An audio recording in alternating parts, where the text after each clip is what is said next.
सोमवार से नामांकन का दौर भी शुरू हो गया।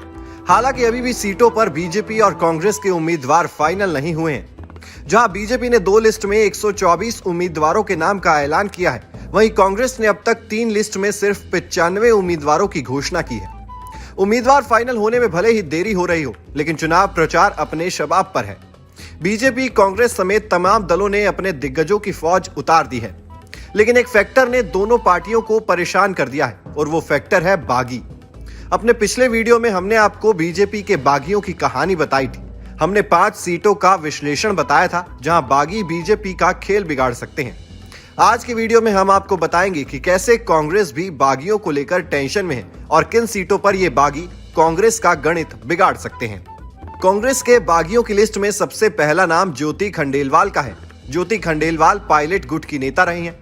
कुछ महीने पहले जब सचिन पायलट ने गहलोत सरकार के खिलाफ अनशन किया था, तो ज्योति खंडेलवाल भी उस मंच पर थी। लेकिन अब चुनाव से करीब 1 महीने भर पहले बीजेपी में वो शामिल हो गई हैं।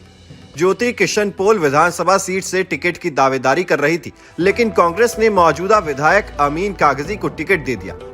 ज्योति 20 साल तक कांग्रेस में रही, कांग्रेस के टिकट पर पार्षद चुनाव जीती और फिर जयपुर में मेयर बनी। इससे पहले साल 2018 में भी ज्योति खंडेलवाल कांग्रेस से नाराज हुई थी। तब भी उन्होंने किशनपोल सीट से दावेदारी पेश की थी, लेकिन कांग्रेस ने उन्हें टिकट नहीं दिया। नाराज ज्योति ने पार्टी के सभी पदों से इस्तीफा दे दिया और राहुल गांधी को खुली चिट्ठी भी लिख दी। बाद में 2019 के लोकसभा चुनाव में कांग्रेस ने उन्हें जयपुर सीट से उम्मीदवार बनाकर नाराजगी दूर की। ज्योति बीजेपी के रामचरण बोहरा से करीब 4.5 लाख वोटों से चुनाव हार गई, लेकिन उन्हें करीब 5 लाख वोट मिले थे। अब अगर बीजेपी किशनपोल से ज्योति खंडेलवाल को मैदान में उतारती है, तो वो कांग्रेस का खेल बिगाड़ सकती है। सिर्फ किशनपोल ही नहीं, बल्कि हवा महल सीट पर भी ज्योति कांग्रेस की वोट में सेंधमारी कर सकती हैं। परकोटा की पार्षद और जयपुर की महापौर रहते हुए इस इलाके में उनकी अच्छी पकड़ रही है। 2 दशक की राजनीति के चलते उनका अपना वोट बैंक भी है। ऐसे में अगर बीजेपी उन्हें हवा महल से भी टिकट देती है, तो वो कांग्रेस के लिए परेशानी पैदा कर सकती है। कांग्रेस के बागियों की लिस्ट में दूसरा नाम है नंदलाल पूनिया का। नंदलाल पूनिया चूरू की सादुलपुर विधानसभा सीट से 2 बार विधायक रहे हैं। साल 2000 में निर्दलीय और फिर 2003 में कांग्रेस के टिकट पर। पिछली बार कांग्रेस ने उनका टिकट काटकर डॉक्टर कृष्णा पूनिया को चुनाव में उतारा था। पार्टी अपने फैसलों में सही साबित हुई और 2003 के बाद इस सीट पर फिर से वापसी की। नंदलाल पूनिया जानते थे कि पार्टी अपने सिटिंग एमएलए कृष्णा पूनिया को हटाकर उन्हें टिकट नहीं देगी, इसीलिए उन्होंने उम्मीदवार का ऐलान होने से पहले ही बीजेपी का दामन थाम लिया। नंदलाल पूनिया लंबे समय से इस इलाके में एक्टिव रहे हैं। ऐसे में अगर बीजेपी उन्हें यहां से उतारती है, तो कांग्रेस का गणित यहां बिगड़ सकता है। कांग्रेस से अलग होकर बीजेपी का दामन थामने वालों की लिस्ट में तीसरा नाम है डॉक्टर चंद्रशेखर बैद का। चंद्रशेखर भी ज्योति खंडेलवाल और नंदलाल पूनिया के साथ ही बीजेपी में शामिल हुए हैं। साल 2003 में चंद्रशेखर बैद कांग्रेस के टिकट पर चूरू जिले की तारानगर सीट से विधायक रह चुके हैं। इस सीट पर उनके प्रभाव को इसी से समझा जा सकता है कि उनके पिता और दिग्गज कांग्रेसी चंदनमल बैद यहां से 5 बार विधायक रहे थे। चंदनमल बैद लंबे समय तक राजस्थान सरकार में मंत्री भी रहे थे।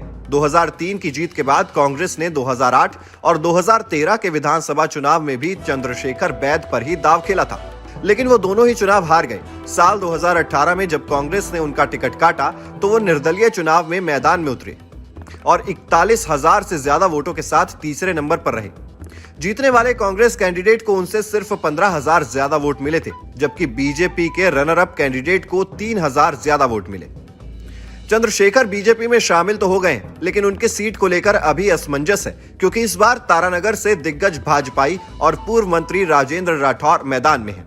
कहा जा रहा है कि चंद्रशेखर को बीजेपी में लाने का फैसला राजेंद्र राठौड़ का ही है, क्योंकि इससे बीजेपी के लिए कांग्रेस के वोट बैंक में सेंधमारी आसान हो जाएगी। ये तो बागियों की बात हुई, लेकिन इन तीनों के साथ एक और ऐसा चेहरा बीजेपी में शामिल हुआ है जिससे कांग्रेस का खेल बिगड़ सकता है। इसमें एक नाम है युवा नेता रविंद्र सिंह भाटी का। बाड़मेर के रहने वाले भाटी जय नारायण व्यास विश्वविद्यालय के छात्र संघ अध्यक्ष रहे हैं। साल 2019 में भाटी रिकॉर्ड वोटों से जीतकर छात्र संघ अध्यक्ष बने थे। इस जीत की खास बात यह थी कि भाटी निर्दलीय चुनाव में थे।